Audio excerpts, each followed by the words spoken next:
Japan's government has released growth data for the first quarter of this year, and the numbers show the economy has taken a step back. Starting us off is U.S. President Donald Trump, who signed an executive order on Thursday, increasing tariffs on imports from dozens of countries, including Japan. The price of rice is up about 94% from a year ago. Although the rate of increase has leveled off a bit compared to recent months, the dinner table staple is still putting a big dent in household budgets. Right now, Japan is going through what may be its worst economic crisis since World War II. People are gathering in large protests outside government buildings in Tokyo, shouting, "We are not your ATM." The situation is so bad that rice, Japan's most important and symbolic food, has disappeared from stores. Many families can't afford proper meals and are surviving only on cheap rice seasoning.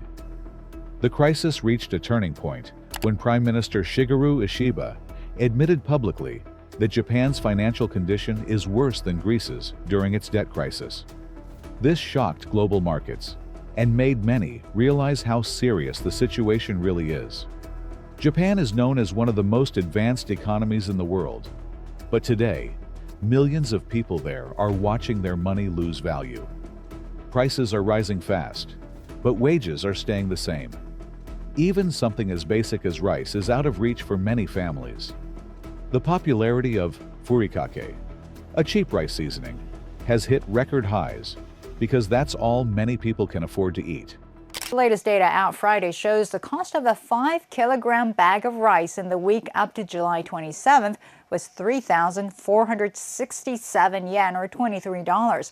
That's an increase from the week before. The government's response to the rice crisis has been to flood the market with emergency reserves.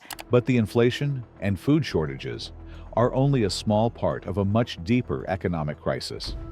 Japan's government debt has grown so much that the country now owes more than 234.9% of its GDP, which is even worse than Greece during its worst years.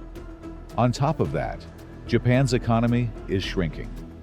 In the first quarter of 2024, Japan's economy contracted by 0.2%, worse than what experts had predicted. On a yearly basis, it shrank by 0.7%. Office will announce GDP data for the April to June quarter. Japan's economy shrank an annualized 0.2% in the January to March period from the previous 3 months. Prime Minister Ishiba gave a very honest and alarming speech. He said, "Our country's fiscal situation is extremely poor, worse than Greece's." This wasn't just political talk. It was a desperate warning. Japan is now facing debt levels never seen before in modern economic history. This crisis has been slowly building for years, but something serious changed in April 2024. That's when Japanese bond yields, the interest the government pays on its debt, started rising very quickly.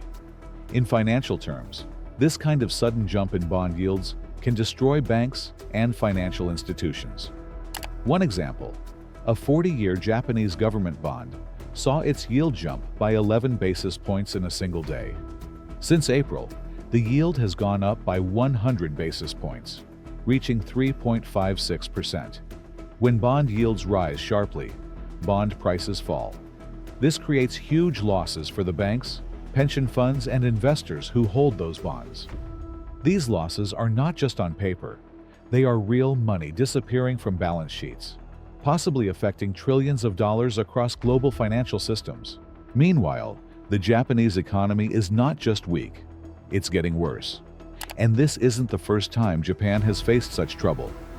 After its economic boom post-World War II, Japan entered a period of slow growth in the 1990s, which some call the lost decades.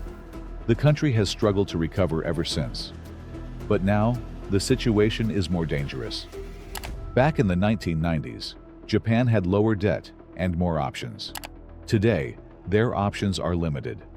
The Bank of Japan has been buying up so many government bonds over the years that it now holds nearly half of the entire bond market. To make matters worse, Japan is now caught in a global trade war. If the U.S. puts a 30% tariff on all Japanese goods, that would result in a loss of more than $40 billion for Japan. If the tariff is 35%, it would be more like $50 billion. The U.S., under new trade policies, has slapped a 25% tax on Japanese cars and car parts. This is a huge problem because Japan's auto industry is the backbone of its economy. Japan tried to negotiate with the U.S. to remove these tariffs, but American officials have made it clear Japan will not get any special treatment. If these tariffs continue, Japanese officials warn that it could bring the entire economy to a standstill. Japan is also facing another issue: deflation. Unlike many other countries dealing with rising prices, Japan is seeing prices drop. At first glance, that may sound like a good thing, but it's actually very harmful. When prices keep falling, people delay buying things, and businesses stop investing. This slows the whole economy down. Japan experienced this in the 1990s and 2000s, and it's happening again. Adding to this economic mess is Japan's aging population. Now, Japan's population has seen its steepest drop on record. New government data shows the number of Japanese nationals fell by about 908,000 in 2024, bringing the total to roughly 120.65 million, the lowest since tracking began in 1968 and marking 16 straight years of decline. The country's population peaked in 2008 and has been shrinking ever since. By the end of this century, Japan could lose half its population. The number of elderly people is rising rapidly, and many of them rely on their children for financial support. But with the economy doing badly and young people struggling to find jobs, that support system is falling apart. Youth unemployment is a growing concern. In cities, about 20% of young people can't find jobs. In 2024 alone, 11.8 million college graduates entered the job market. Many of them found their degrees useless. Some young people have given up and are staying home with their parents. This growing frustration is adding pressure on the government.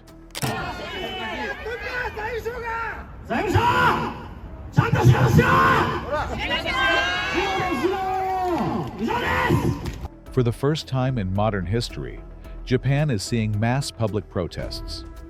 Last month, crowds gathered outside the Ministry of Finance in Tokyo, chanting, "Demolish the Ministry of Finance," and carrying signs that mock the Prime Minister.